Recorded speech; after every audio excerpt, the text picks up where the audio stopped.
आलसी व्यक्ति की कहानी। आलस करना छोड़ो। एक समय की बात है, एक गांव में सुमति नाम का एक व्यक्ति रहता था।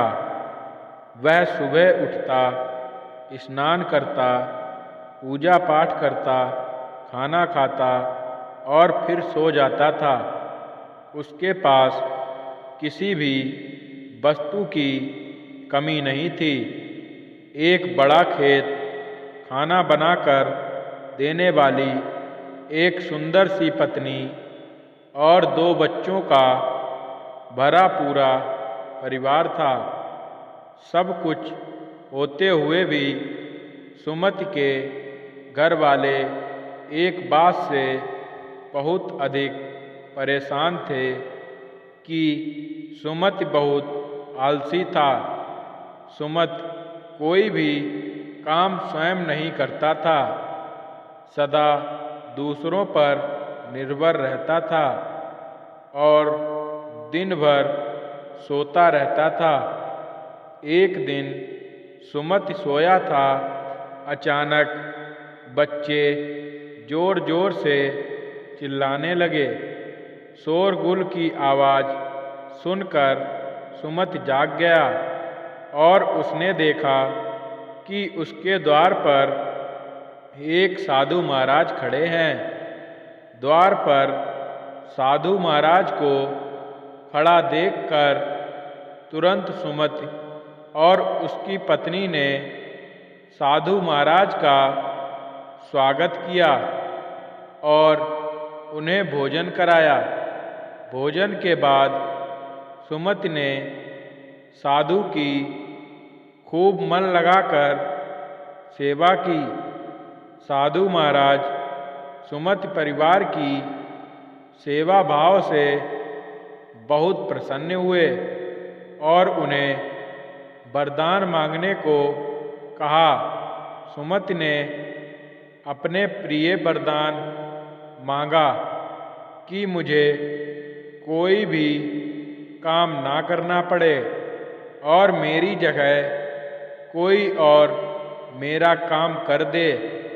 साधु सुमति को वरदान में एक यक्ष देते हैं और कहते हैं कि इस यक्ष को सदा काम में व्यस्त रखना। अगर उसे काम नहीं दिया तो वो तुम्हें खा जाएगा। वरदान पाकर सुमति मन ही मन बहुत प्रसन्न हुआ और साधु को आदर के साथ विदा किया। साधु के जाते ही वहाँ एक यक्ष प्रकट हुआ। पहले तो सुमति उसे देखकर डर गया, लेकिन जैसे ही यक्ष ने सुमति से काम मांगा तब सुमति का डर दूर हो गया और उसने यक्ष को पहला काम खेत जोतने का दे दिया। यक्ष वहाँ से गायब हो जाता है और सुमति की खुशी का ठिकाना नहीं रहता। कुछ ही देर में यक्ष फिर आ जाता है और बोलता है कि खेत जोत दिया, दूसरा काम दीजिए। सुमति सोचता है कि इतना बड़ा खेत इसने इतनी जल्दी कैसे जोत दिया। सुमति इतना सोच ही रहा था कि यक्ष बोलता है कि जल्दी मुझे काम बताओ, नहीं तो मैं आपको खा जाऊंगा। सुमति डर जाता है और बोलता है कि जाकर खेतों में सिंचाई करो। यक्ष फिर वहाँ से गायब हो जाता है और थोड़ी ही देर में फिर आ जाता है।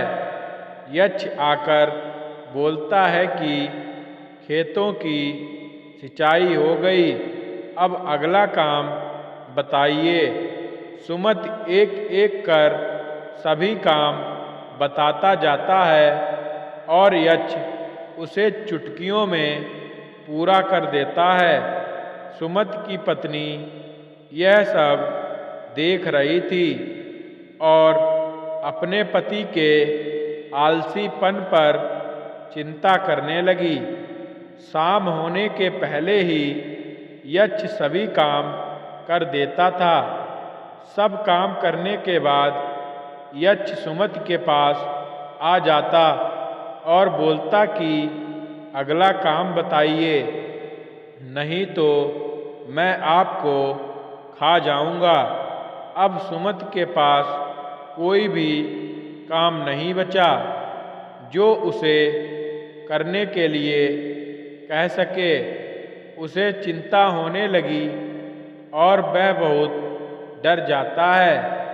जब सुमति की पत्नी अपने पति को डरा हुआ देखती है तो अपने पति को इस संकट से निकालने के बारे में सोचने लगती है। वह सुमति से बोलती है कि स्वामी, अगर आप मुझे वचन देंगे कि आप कभी आलस नहीं करेंगे और अपने सभी काम खुद करेंगे तो मैं इस यक्ष को काम दे सकती हूँ। इस पर सुमति सोचता है कि पता नहीं यह क्या काम देगी। अपनी जान बचाने के लिए सुमति अपनी पत्नी को वचन देता है। इसके बाद सुमति की पत्नी यक्ष से बोलती है कि हमारे यहाँ एक कुत्ता है, तुम जाकर उसकी पूँछ पूरी सीधी कर दो। याद रखना, उसकी पूँछ एकदम सीधी होनी चाहिए। यक्ष बोलता है कि अभी यह काम कर देता हूँ। यह बोलकर वह वहाँ से चला जाता है। लाख कोशिश के बाद भी वह कुत्ते की पूँछ सीधी नहीं कर पाता और हार मान लेता है। हार कर यक्ष सुमति के यहाँ से चला जाता है। उस दिन के बाद से सुमति अपने आलस को छोड़कर सभी काम करने लगता है और उसका परिवार खुशी खुशी रहने लगता है। इस कहानी से हमें यह सीख मिलती है कि हमें कभी भी आलस नहीं करना चाहिए। अगर आपको हमारी वीडियो अच्छी लगी हो तो आप हमारे चैनल सोलू स्टोरी को सब्सक्राइब करें। धन्यवाद।